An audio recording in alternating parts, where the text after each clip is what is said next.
You are now tuned in to the Dads Who Lift podcast. Please give us a like, share, subscribe to the YouTube account. We are on www.dadswholiftofficial.com. All the podcast links are in there. We also have an apparel line that's taking pre-orders right now. We're on IG as Dads Who Lift Official handle. We're on Facebook, Dads Who Lift Podcast. We also have a Dads Who Lift fitness group on Facebook that's Dads Who Lift Official. A group of 30,000 like-minded dads that are just trying to be their best selves and staying fit. If that's something you're into, please check it out. But we do this stuff for free, guys, so please give us a like, share, 5-star review. We really appreciate your support. Hey, guys, you are now tuned in to the Dads Who Live podcast. You have your host, Tyler Gaeta. Joel Staley. And we have on MVP from our Dads Who Lift official group on Facebook, 30,000 members, Josh Sheetz. Josh, say what's up. Hey, how you doing, guys? Good, man. Top contributor, like forever. 2 years straight. Yep. So funny thing about Josh is when I started the Dads Who Lift group like a year and a half ago or whatever. Hang on, let me housekeep real quick. Yeah. All right, guys, we do this stuff for free, so please give us a like, share. We are on all the formats on www.dadswholiftofficial.com. We need your support, so please give us a like, share, subscribe to the YouTube. So like a year and a half ago, I'm trying to find a niche for people to train, and like Amy's pregnant. So I'm like, all right, I know that the dad bod's real. I got to get some guys who are doing it together to tell me how it is. So I start the Dads Who Lift group. There's like 20 people in it. And so I just start grind mode. I get on Instagram. And guys, this is how Joel started the group. I'm sitting on hashtags like anything between fit dad, dads who lift, dads that lift, gym dad, strong dad. I'm like literally anytime I sit down to take a dump or I'm just watching TV mindlessly, I just take out my phone and I'm scrolling and just copy pasting the same message. Hey, Tyler, went through your Instagram. Looks like you'd be a good fit for this Creeping group we started. DMs. Yeah, just hustling. And I remember distinctly, I got to Josh Sheetz' Instagram and all his bio said was like, I'm a dad who lifts. And I was like, this motherfucker is perfect.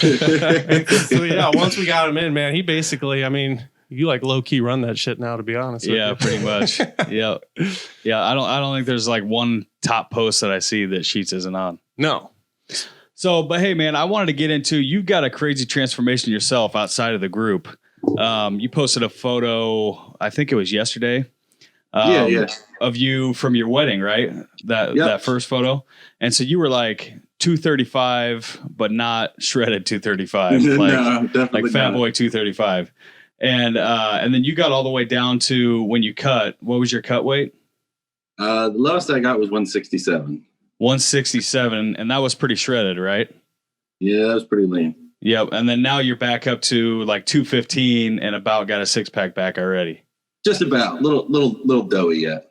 Yeah. So that's pretty crazy, man. So it's almost like, I mean, it's pretty much the same weight that you were at, at your heaviest back to now, but just packing on muscle. So I kind of wanted to start with like, what was that journey like for you? How did you get from that 235 of, doughboy down to that, even just down to that 167 shredded when you were cutting? Yeah. And just before it's just all like calories, started lifting, like what was your mindset? What was your shift that you were like, all right, I'm doing this thing? Yeah. So I started lifting on and off in like the last 2 years of college, I'd say. Just kind of dumb shit like arms and shoulders at Planet Fitness. Right. We've all been there. Then when I graduated, I kind of fell off the wagon. I got a real job and just didn't find the time to go consistently. And around, I think it was the end of 2013, was when I started getting back into the gym. And I actually I was 215 when I started. And of course I had the mindset of, you got to eat big to get big. So I thought it would be a good idea to start out fat and then bulk even more and get fatter. So that's how I ended up at 235. That's perfect. So I think that picture was about like 8 months of lifting. So I made some progress, but certainly I was, I don't know, 25, 30% body fat.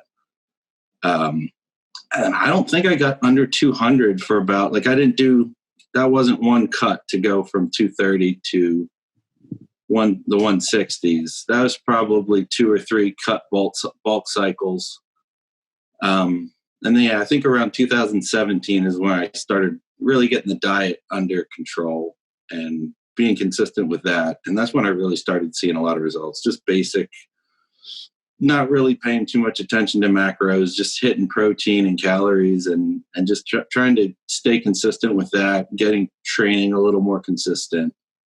And then, 2018 was the first year where I got pretty shredded up for no reason whatsoever.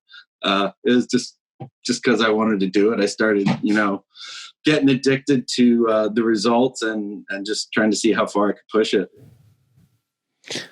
Cool. Well, yeah. How long? So what was the time frame between when you started that cut to when you hit that 167? I'd have to go back through my fit. It was a long. And we're talking a couple of years, like a year or two. For sure. It was probably a full year. I think if you say when I started the cut, it was probably around 200 pounds. So okay. What's your streak on MyFitnessPal, Josh? Something tells me it's in the thousands. Something got messed up, and it's not good. I don't know what happened. It's probably been since 2015, but it says it's like 500 days or something. It's bullshit. That happened to me once. I was fucking pissed. I was only at like 326 days, and then I went to log like the next day, and it's like, welcome back. And I was like, what the fuck happened? I don't know what happened there. I was pissed off though. So when you do MyFitnessPal and you're tracking, are you, because I've heard you say multiple times that it's not like you don't crazy keep tracking your macros. So is it mainly just calories you're tracking? I mean, you've got to be loosely tracking your macros. As an experiment this past bulk, I hired my buddy Jev to do the Jev Cryer, as kind of an experiment to play around with my macros and just let him take over. And we did a lot with like macro timing, separating carbs from fats. And there definitely, I kind of changed my mindset on that. There definitely is something to it. Carb cycling? Not carb cycling, but like carb timing. Okay. I don't think it plays as big of a role as some people lead it out to be, but what's the difference in carb timing and carb cycling? Are you talking about pre-workout you're loading up? Yeah, like just timing throughout the day of when you would intake them. I mean, basically around your workouts. And I don't think we did carbs at the last meal. I think we moved them from the last meal to the first meal. But no, he had me eating crazy, like the most I've ever eaten before was like 3,800 calories, and he had me up to 4,900 without being fat. So yep. There's definitely something to it, I think, from a metabolism standpoint, but I don't think the majority of people need to worry about that stuff. No. That's what my dude's doing right now is adding food, clean food, adding food every single week, adding calories, trying to get my metabolism back up. When I first started, like the first 2 weeks, he started me right out the gate at like 3,600 calories.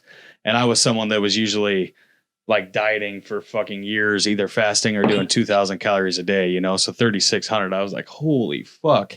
And I actually lost some weight the first like week, but I'm pretty sure it was all like bloat and water weight, from just eating like an asshole before I started this diet. But then I started gaining weight on it. So now he dropped me back down. Then now we're slowly adding calories every week, just kind of getting that metabolism back. And I think right now I'm at like 2,800 calories a week. But he's trying to get me back up to that like 36 before we start cutting again. But it's weird, usually, I add calories every single week, and usually every week I've been right at 218. I've stayed the same weight every single weigh in. This morning I was actually, I weigh in every Wednesday morning. This morning I was actually 2 pounds lighter. I was 216 this morning. So I'm sure he's going to add some food this week. But when you were doing that first cut, so it was mainly, obviously you're in the gym every day, right? When you're doing that cut. Push pull legs. Yeah. How often do you work out? What is your split? I was still on a bro split back then for the first one. Yeah. So I was doing probably either 5 or 6 days a week. Just pretty much a typical chest, back, shoulders, legs, arms, nonsense. Cardio? Not a whole lot of cardio to be honest. My calories were a little lower back then. I think I was cutting on probably 2,000 to 2,300 on average there. Yep. So that, I think that took about a year or so to go from like 200 and then finally ended at 167. And, What subs were you doing when you were cutting? I'm sorry? What subs were you taking when you were cutting?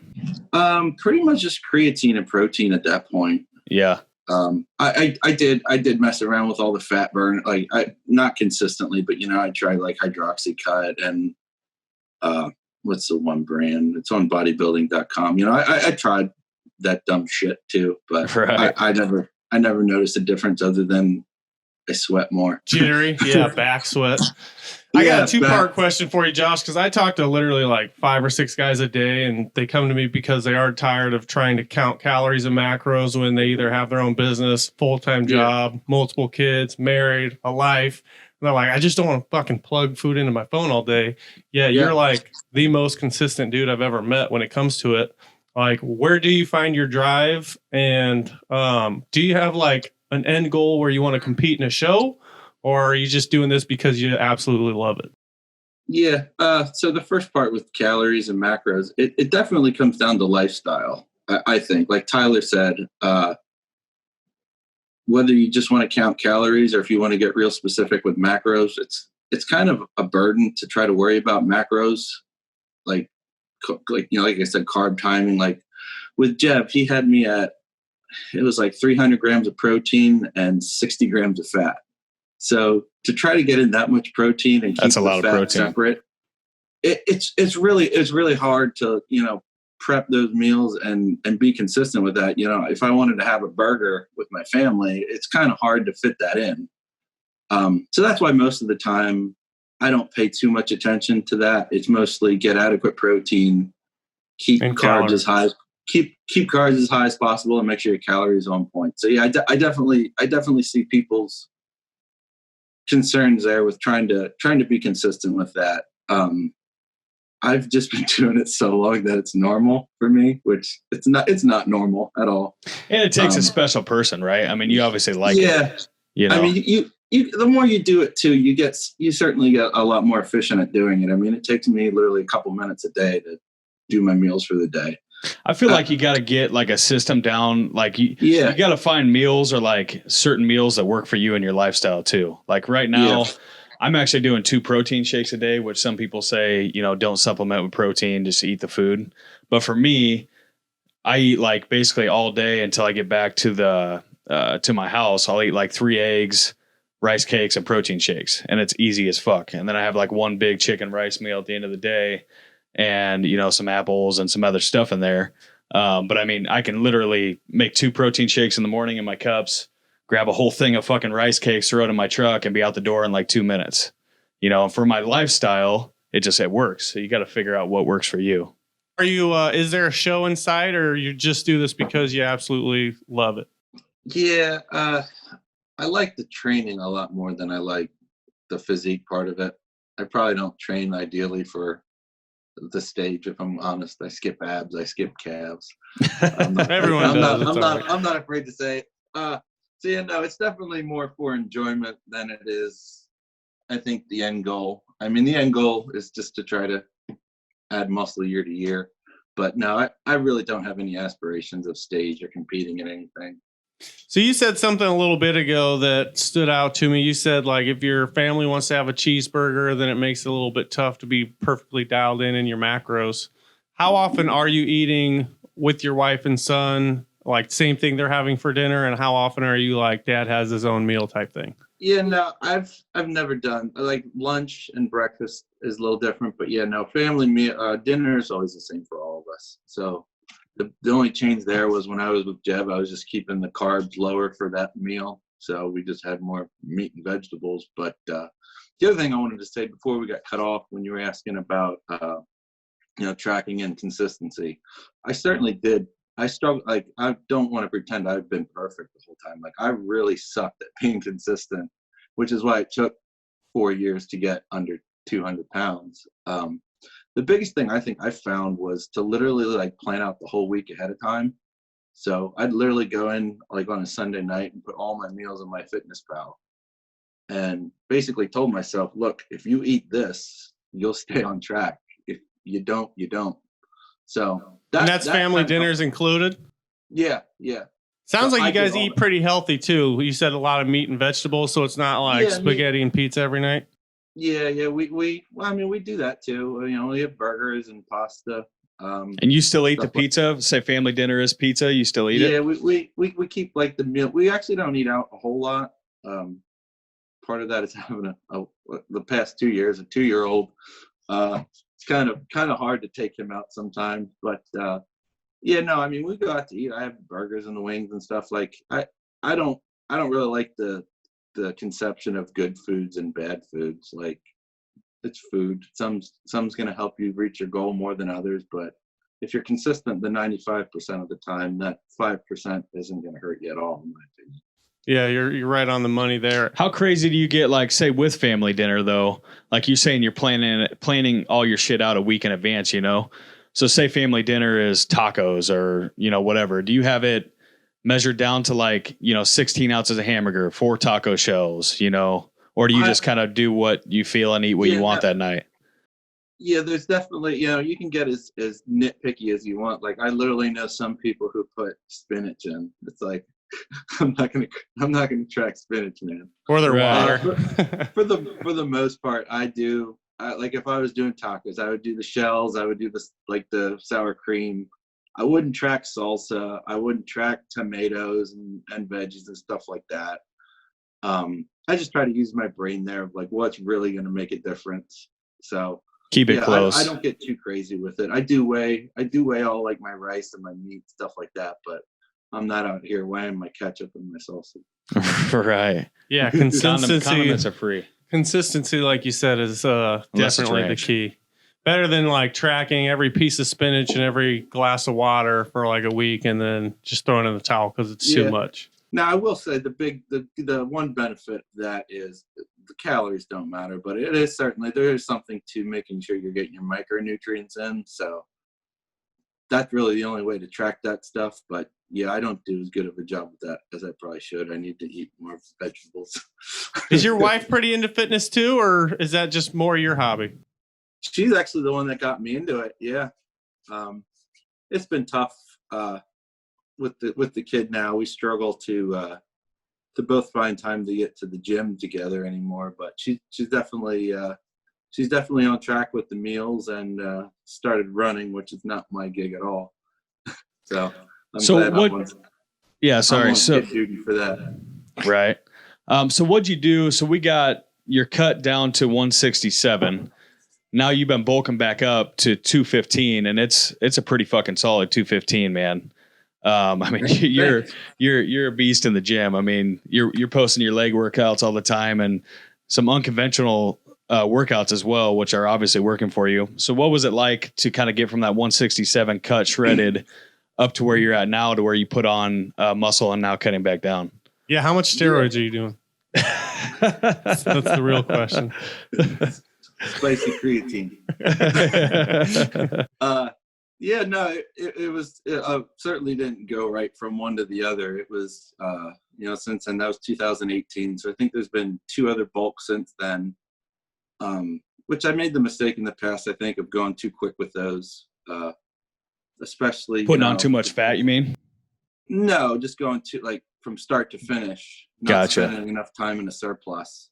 So going from 10% body fat to 15 or 18 over the course of 8 to 12 weeks, in my opinion, if you're not on drugs to get you there, you're not going to get much progress done in that amount of time. Right. So this last one, I did it kind of different. Like I said, I hired my buddy Jev to just take over all the nutrition pretty much. And I was spent probably, I think it was about 10 or 11 months in a pretty much all in a surplus.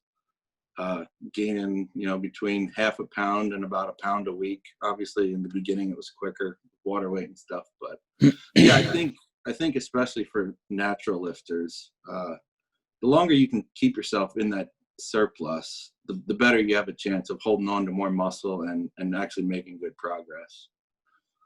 Yeah, man, you're consistent with your meals, you're lifting like we all said, but you're also about as consistent as they come when it comes to posting on social media. Your Instagram, like, you always got a bunch of stories. You're always putting out great content of stuff that you've picked up. Like, does that come naturally to you, or are you actively trying to build your social media up? Yeah, I really don't want to ever be looked at as an influencer. I'm not trying to influence anyone. I just like sharing it. If it helps people, that's great. To be honest, it started out as more of like a workout log. When I started getting my training a little better, dialing in execution and effort, it was kind of nice to see, what my form looked like in 2018 versus where it is now.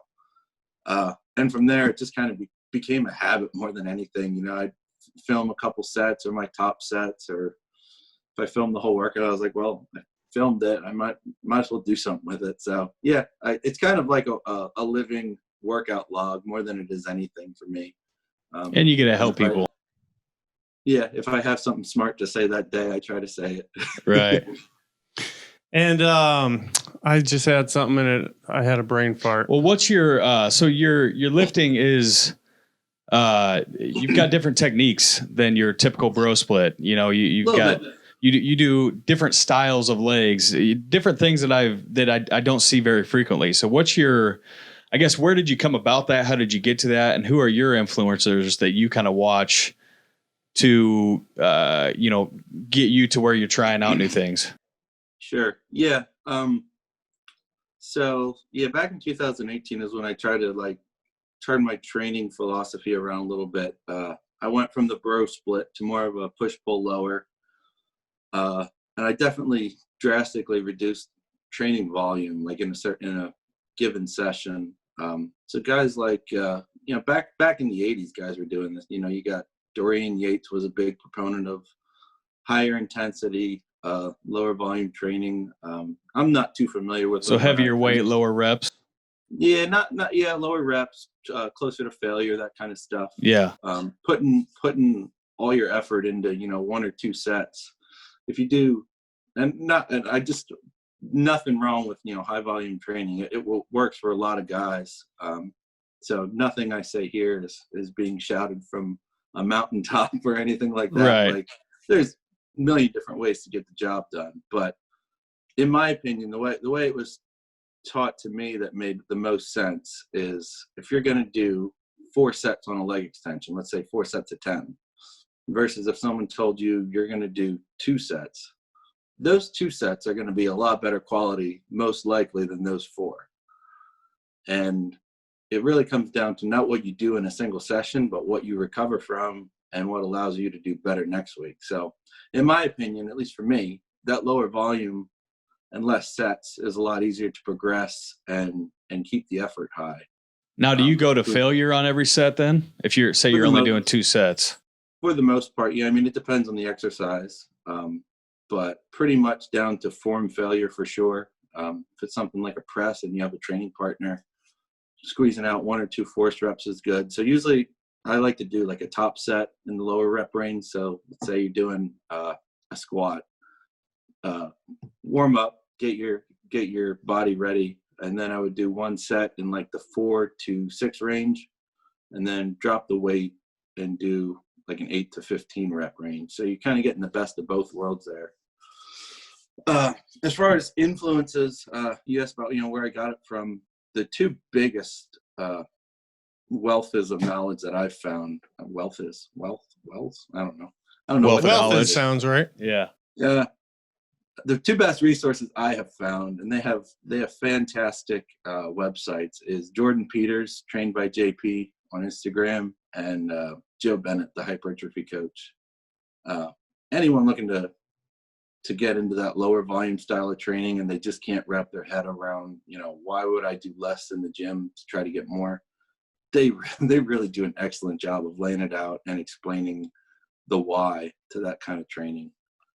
If you just go watch Jordan Peters on Instagram, you'll see that the bodybuilding does not have to be fluffy weight and high rep stuff. The guy does some crazy stuff.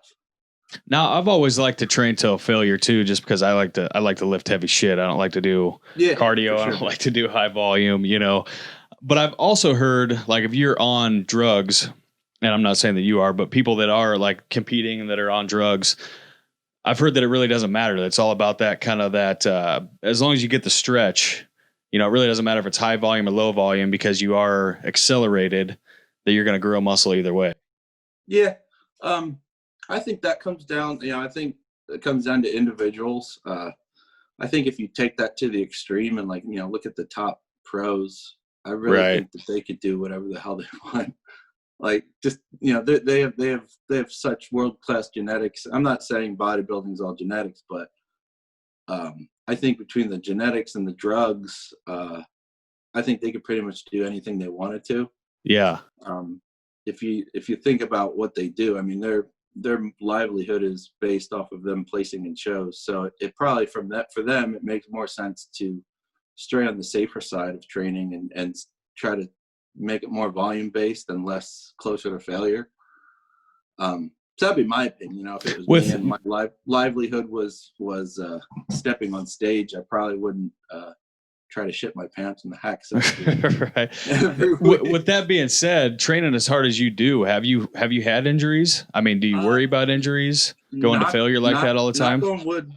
Knock on wood, the only injuries I've had were just some lower back tweaks that kind of just sorted themselves out over a couple weeks. I think the worst one I ever had was just some dumb shit luck. I was squatting 2 plates for a set of 8, and I just hit the bottom and it didn't go well. I dropped the bar, and I was crippled for like 3-4 weeks, and then it started getting better. Not crippled, but I was in a lot of pain. But knock on wood, that's been the only injury. And I think the biggest thing there is I attribute that to keeping your execution tight, and make sure you're initiating movement with the working muscle, like at the bottom of the squat. I'm guilty of that with free weight squats, bouncing out of the hole using, the stretch reflex. It's great for powerlifting, but if you're trying to grow your quads, you should start the movement with your quads.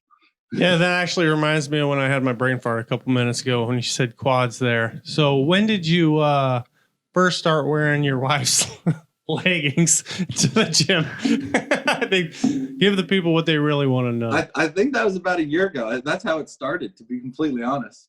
I grabbed her leggings one day to be an asshole and came out in the living room and said, "What you think?" She goes, "Yeah, you wear those to the gym." I said, "Maybe I will." And then I bought a pair a few weeks later. It's one of those things. They're warm and they're comfortable, and you got to try it. What brand and color gives you optimal squattage? I'm sorry? Like that. What brand and color gives you optimal squattage? I think that's what everyone wants to know. I get, what are they called? They're called DR Skin, I think, from Amazon. They're like $12. Nice. You guys need to link up and get some DWL skins going. Yeah, on the website. Yeah. Hey man, it's a trend now. There's a lot of guys that wear leggings now. I mean, I see guys wearing leggings all over the place. Find me another pair of $12 pants that are comfortable and fit well. Right. And you can stretch and show off your quads and hammies at the same time. Yeah. So what about now? Are you do you ever just get burnt out of lifting? Are there days where you're like, fuck, I just don't want to go today. I just don't have it in me. Or are you always, that's the highlight of your day besides spending time with your family, obviously, but are there days where you feel burnt out and you make yourself go? How do you stay motivated? Yeah, I honestly can't say. I mean, not to try to sound like a badass. I certainly don't think. I just genuinely enjoy the time in the gym. Obviously, family's the most important thing, and I do my best to time the gym around them for the best I can. I go to the gym while the kids are taking a nap, things like that. I try not to train 2 days on the weekend, so I try to always keep a day there. But no, I pretty much genuinely enjoy every session, especially when things are going well. Everyone gets miserable when they get super lean and trying to train their ass off in the gym. But no, I genuinely enjoy it for the most part. Nice. And I think that comes down to that lifestyle too, right? I mean, it's one of those things. I mean, if you're someone that doesn't go to the gym frequently, or you do have a lot of weight to lose or whatever, the gym might feel like a task or a chore in the beginning. But once you stay consistent, you build that velocity, that what's the word I'm looking for? That momentum in the gym and in that lifestyle, and you start seeing, changes in your body. I think it's addicting, man. I think that's why so much of us love to get into the gym. I go to the gym 6 days a week, and it's still the best part of my day. Yeah. That and I like to do, I hate cardio, but I do like bike rides. So I hit like an 8-mile bike ride a day, and that in the gym, those are my best, my favorite parts of the day. But yeah, and it's like I'm sure everybody knows this. I'm just speaking, I guess, just to say it, but it's a huge stress relief for me, man. I mean, I can have the worst day in the world. I walked into the gym the other day. This was last week, I think, and I ran into a buddy there, and I was kind of venting to him about what was going on that day. And, no one can do anything today. I got to hold everybody's hand and blah, blah, blah. And I was like, all right, I'm going to shut up and get to work. And I put my headphones in, I was there for like an hour and a half, cranked out my workout, and went to that day. I just did some cardio on the treadmill when I got done, and he was on the treadmill next to me finishing up. And I was like, he's like, how you doing? I was like, I'm feeling better. I'm good now. Yeah, like I'm not worried switch. anymore. I'm not stressed anymore. I'm good now. Yeah, it's like an instant switch. Yeah, it is. It really is, man. And I get it, man. It can be tough depending on, work schedule. And I have a pretty cushy work schedule. I work exactly 8 hours every day. I actually start at 5, end of the day at 1. So I go to the gym in the middle of the afternoon. It's pretty empty. So yeah, nice. It can certainly be tough. And I could certainly understand, 4 years ago, I was working like 10. I think I was working 4 10s plus some overtime, and I definitely had less motivation back then, and I think it showed. So yeah, I mean, it comes down to like lifestyle. Some it works for some they just. I feel like you got to find the fuel either way, though. Like I work. Right now, I'm working like 12-hour days at least every day. Sure. At least 10 to 14, depending on the day. And at least 5 days a week. I try to take every Saturday and Sunday off. But I don't know, man. I feel like you got to find your fuel either way. Like I feel like even energies, there's something to be said for energy. But even when I'm working those long days, I feel like those days are so stressful. And my work's not like I'm not physically out in the trenches shoveling anymore. So it's not like physical stress. It's all mental stress, which to me is more daunting than physical stress. I'd rather go fucking shovel all day long than deal with, solving everybody's problems all day long, So mental stress wears a lot more on me. So I kind of use that as my fuel. Like, even though I got this long ass day, I need to decompress and get into the gym. And that is my decompression, Well, I think Josh said something pretty crucial like 10 minutes ago, where he said that when he started seeing results in the gym, that's when it got addicting. And I think we've all seen people in the gym. Gold's Gym was my second job. I worked there when I was 14, just like scrubbing equipment. And I came back after the Navy, and now it's Blue Moon, but it's like 16 years later. No, that's not right. It's like 10 years later, and I'm seeing the same guys there look exactly the same. I was like, if you're not seeing results, if you're not doing the research, and you're not like, you're going there for months and months at a time and you don't see any change, and then life happens and you can talk yourself out of going, I think it's easy to lose that momentum. But when you are dialed in, your diet's dialed in, you are seeing results in the mirror, people are complimenting you, then yeah, that's when it really becomes an addiction. Yeah. And if you're seeing your lifts go up every week. Yeah. Big time. How much that was something I wanted to ask you. So right now you're doing, kind of a low volume, I guess, heavyweight type lift, but what about muscle confusion? Do you switch it up? The only time, like, do you ever see yourself get stagnant to where you like hit a peak and you're not gaining anymore in those areas? It certainly happens, especially a lot more when you're in a deficit. But I mean, at a certain point in a deficit, you're not going to always necessarily gain strength. At that point, you're just trying to hold on to the best you can. No, but the majority of my lifts, like, for the, pressing, legs, that kind of stuff, the main loading movements, they'll stay pretty much consistent 90% of the year. It might be close variations of that. Like, for example, on chest right now, I'm doing incline dumbbells. So I might switch to incline barbell for a few months. But no, I really I think you need to keep it consistent. And track volumes. Keep the lifts the same so you can track volume. Is that what you're saying? Exactly. Yeah. And if you're going to failure every time, you're going to be building muscle. I mean, going to failure is how you build muscle. I think there's a blurred line between when people say they want to build muscle and gain strength. I mean, it's the same thing. I mean, it's not it's not moving weight from A to B. You know, if you want to build muscle, you got to be doing it with the right intent and the right accuracy. But the only thing difference between powerlifting and bodybuilding is just the movements, really. I mean, if you want to put on as much muscle as possible, you can't just do different exercises and expect to grow linearly. Sorry. Do you agree with what Tyler just said, where you got to go to failure to build muscle?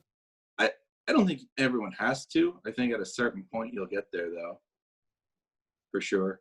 Yeah, bodybuilding and what am I thinking of? Bodybuilding and powerlifting. A lot of that is different diet too, right? I mean, sure. Powerlifters can eat whatever they want. Yeah, I was going to say, what diet for powerlifters? Right. And, you know, they're not sitting there trying to look good. So they have, obviously, I feel like powerlifters have more fuel to grow the muscle and to, you know, gain more strength. Big time. Sure. Yeah, no, I think the stimulus, like when you asked about, do you have to train to failure? A new lifter, absolutely not. But 5 years from there, if you want to be building new muscle, the stimulus has to be more than it was 5 years ago, for sure. Yeah. So what I was going to say is you could just increase volume. And again, I go to failure too, but just because we are in the Dads Who Lift group and we're going to get a bunch of turds that are like, no, you don't have to. I don't think you need to go to failure necessarily, especially on all sets, as long as you're increasing volume. So throwing in extra sets, extra reps.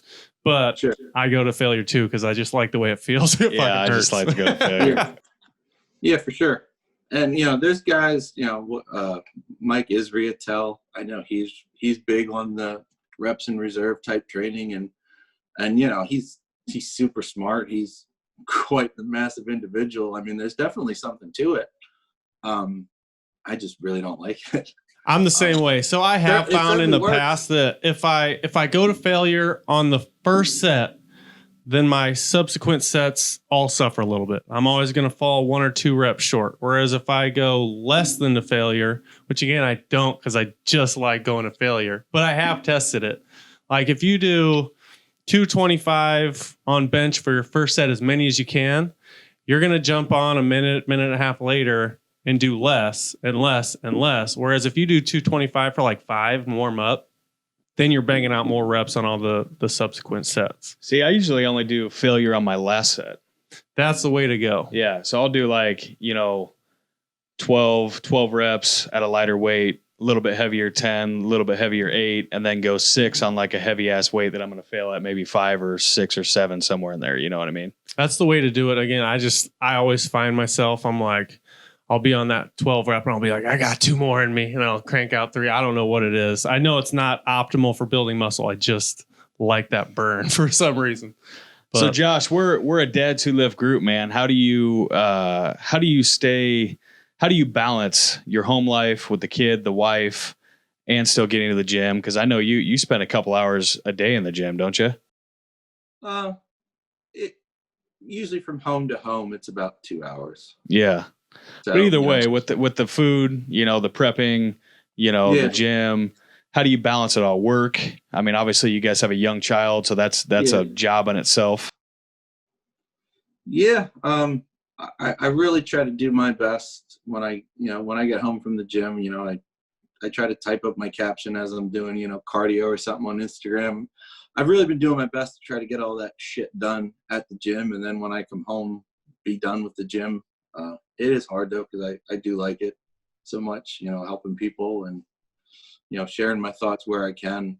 But no, I just do I need to do better. I'm not doing great at it now, but just trying to disconnect from it all when you get out of the gym. Because for me, it has nothing to do with my livelihood. I'm not a coach or anything like that. I thought about it. I've had people literally approach me and ask me if I would do their coaching, and it's just not worth it for me. Like the extra time that it would take, I feel like it would definitely take away from family. I think it's definitely an opportunity there for it, but it's just not for me. You never know down the road, man. I think you'd actually make a pretty good coach. I'd love to do it. I would. But unfortunately, I can't quit my job and do it. Right. I could. I'm sure I could. I'm not saying it's impossible. Hey, that's what Joel did. Quit his job, went all in. Yeah. When are you going to get your son in the gym? I know he's young right now, but that'll be great. By then, hopefully, we'll have something in our house. I'm hoping. Right.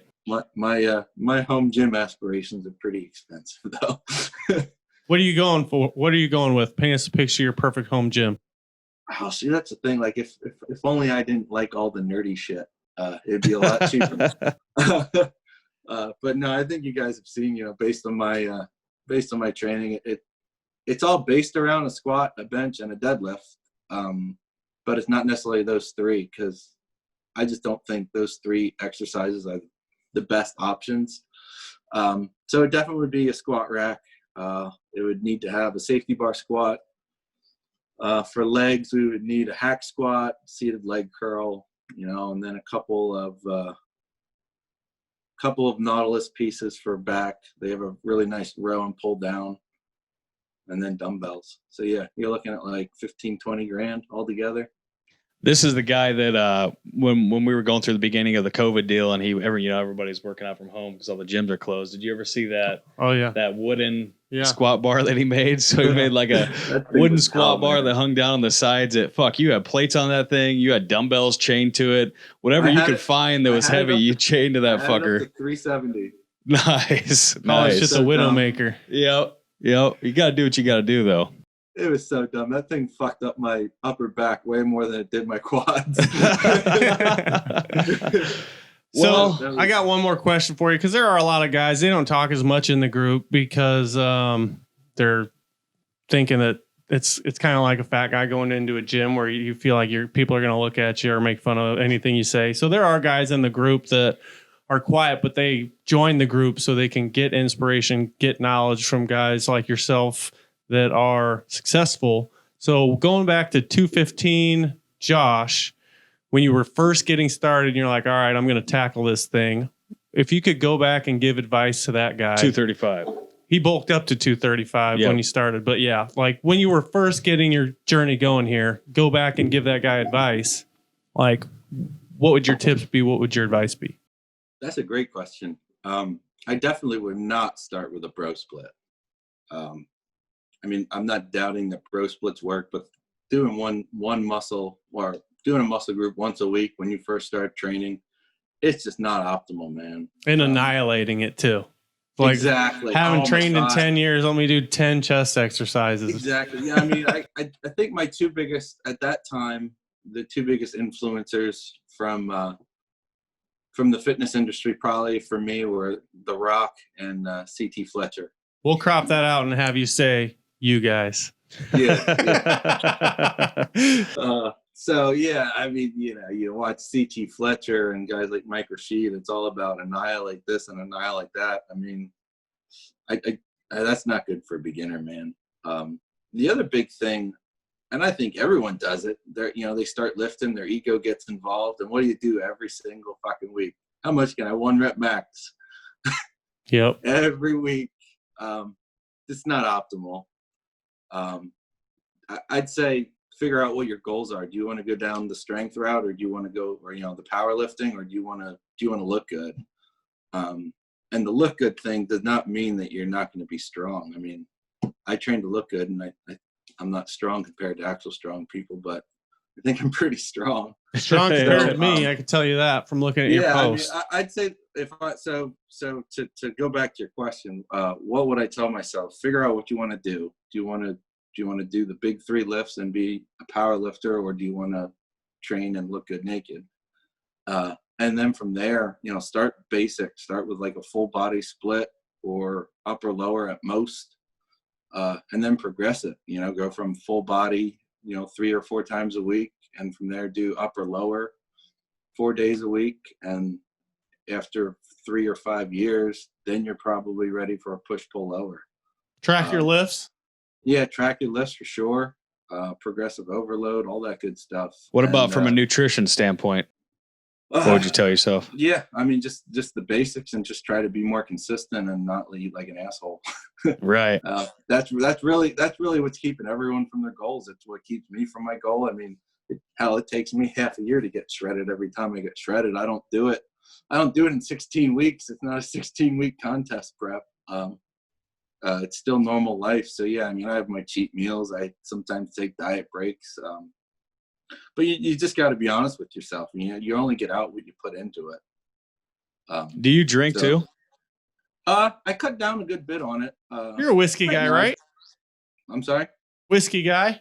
Yeah, I'm a whiskey guy. I definitely cut out a lot of beer, not because I think beer is bad, but I feel way better having a glass or two of bourbon than I do 2 or 3 beers. Or Bud Light Seltzer. No, I mean, that's probably what got me to 235, to be honest. The Bud Light Seltzer? Yeah, Bud Light Seltzers. I just had my first one of those 2 weeks ago. So, like, I'm not emotionally attached to Bud Light Seltzers. All right. If you start drinking White Claws, we're going to have to talk. Yeah, I didn't want to like it because of the memes, but I'm like, I got to try it. Yeah, they go down like water.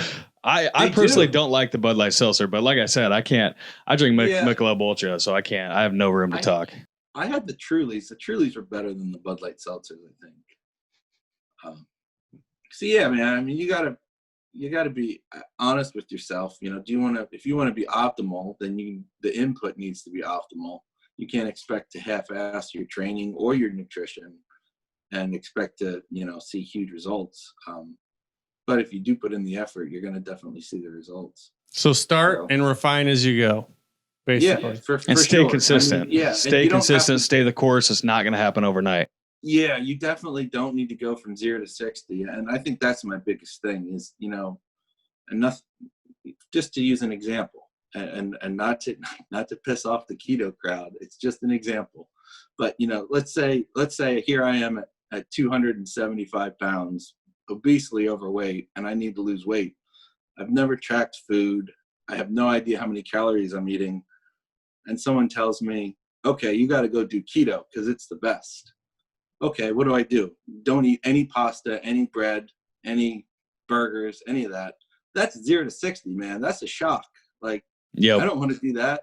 So, I mean, just start somewhere, track your protein, and that's it. Make sure you get adequate protein. Start there. From there, track your calories, or, just do something. Start somewhere.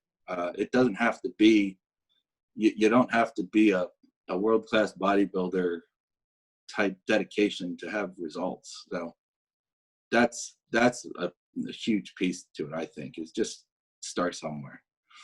I agree with you. And of course, this sounds like I got a dog in the fight because I am a coach, but you mentioned you've been working with a coach and you've been doing this for a long time. I was going to bring that up. I know Gator's got a coach. Yep.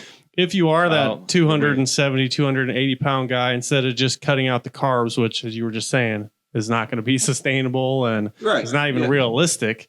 And you find yourself in a position where your wife's overweight, like your kids obviously aren't going to hold you accountable. Just working with a coach and making that line in the sand for yourself, like, okay, I got to check in with someone this that guy. will hold you accountable. Yeah, I got to check in with this guy Sunday morning, so I can't send him fucking pictures of my underwear twice a week. So that'll keep you out of the Doritos on Saturday night at least. Oh, dude, there's multiple times where I'll be like, man, I've been good all week. I could have some chips tonight. And I'm like, oh shit, I got to send a picture in my skivvies tomorrow morning. No chips, Joel, 2 years ago or a year ago, I probably would have disagreed with you, but after doing it, I 100% agree. I after trying it, I absolutely agree. It's a great option. And it's not that much of a, for the most part, from what I've seen, it's not that much of a financial burden. If you can afford it and you're looking for somewhere to start or have trouble with, being consistent for yourself, it's a great accountability thing, for just accountability alone, let alone, the knowledge that you gain from it, for sure. So that's a great point. Yeah. And if you got if your wife's overweight and of course, we all eat pizza, but if you're in your head, you're like, all right, I'm doing this for myself. I want to be healthy for my kids. I want to make this happen.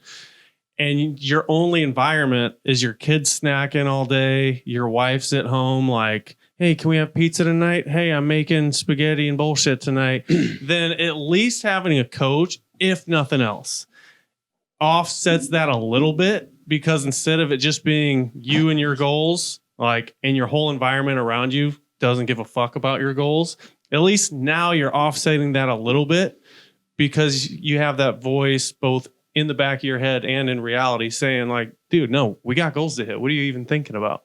So it just, we're all products of our environment. Just adding that little piece of the puzzle goes a long way a lot of the time. That's what I was going to say too. Surround yourself with like-minded people that are in the same, if you're sitting there trying to change your lifestyle and you're trying to lose weight and, whether it be you have 100 pounds to lose or you just want to put on 20 pounds of muscle, it really doesn't matter.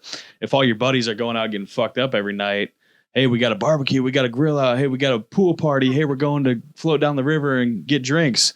It's not going to be very fucking productive to you stay in the course and your fitness goals, So surround yourself with a coach is someone great to keep yourself accountable, but also other people, whether you meet them at the gym or whatever, but other people that can hold you accountable and kind of align more with that lifestyle.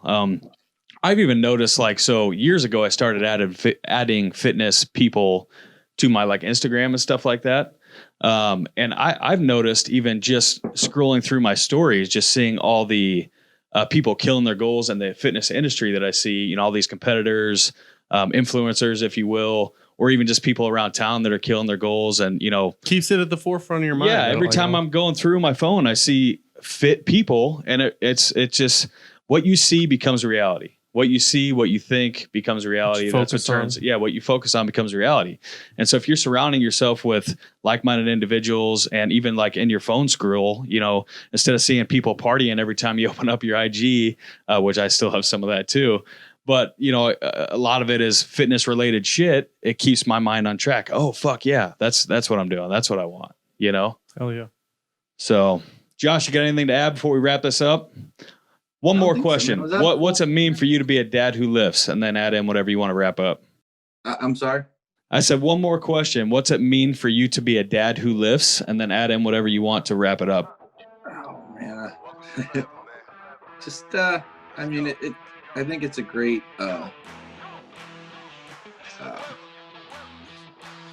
what's the word I'm looking for? Metaphor to life is, just, teaching your kids what hard work and discipline is and what it can achieve. It'd be cool to go back and show them pictures of Fat Daddy. And, right. In 5 years, show them, look what you can do. If I could have done it, you can do it. So it's a great part of it for sure. Absolutely. What's your Instagram handle, Josh? Yeah, how can guys follow you, find you? It is fitted_Sheetz. It's a play on the everyone adding fit to the end of the name. I like it. I know you do, Joel, but you have fitness. You're a coach. That's the name of my business. Yeah, no, it's your business. It's different. I'm just everyone and their brother nowadays, John Fit. Starts lifting for 2 weeks. Oh shit, mine's Dad Who Lift _ fitness. It was just no.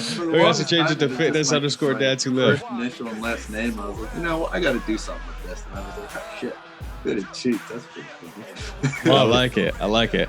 Well, thanks for coming on, man. I really appreciate it. I know a lot of guys in the group are going to be excited for this podcast. Just kind of see. I can make it on. Yeah.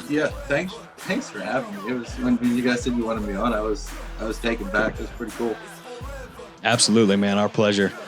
So guys, if you got anything good out of this podcast, any message, got a laugh, please give us a like, share. We are on IG, IG handle Dads Who Lift Official. We're on Facebook, Dads Who Lift Podcast. We also have a Facebook group that's called Dads Who Lift Official that's got 30,000 like-minded individuals that are just trying to be their best selves, be the best fathers they can be and stay fit at the same time. So if that's your bag, check that out. We also have apparel available, and all the podcast links are on our website, which is www.dadswholiftofficial.com. We're on YouTube, SoundCloud, iTunes, Spotify. I think that's all of them, right? I'm glad this is your job. Right? But really, guys, we do this stuff for free, so please give us a like, share, subscribe on the YouTube. We really appreciate your support. No surrender, it's forever. This right here forever. I ain't bigger dead than alive, bigger dead than alive. I ain't bigger dead than alive, dead than alive. Yeah, I ain't bigger dead than alive, bigger dead than alive. Making sure that you know